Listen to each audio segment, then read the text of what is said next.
Merlin, Blender input rate testing. All right, what I'm going to do is I'm going to see if and I only have two entries right now, 0 and a dummy value of 100.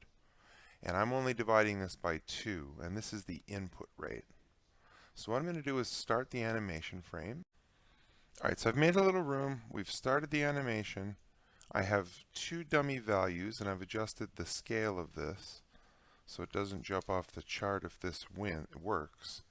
So now let's get the PyATS running to learn interfaces, and then I'm going to take the, whoops, that doesn't need to be like that.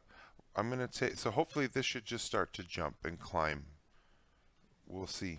We'll see. Oh my good, look at this. Look at this. It's the input rate of the, look at, it's the input rate as a 3D, and it's tapered off. Now I could probably send some pings through.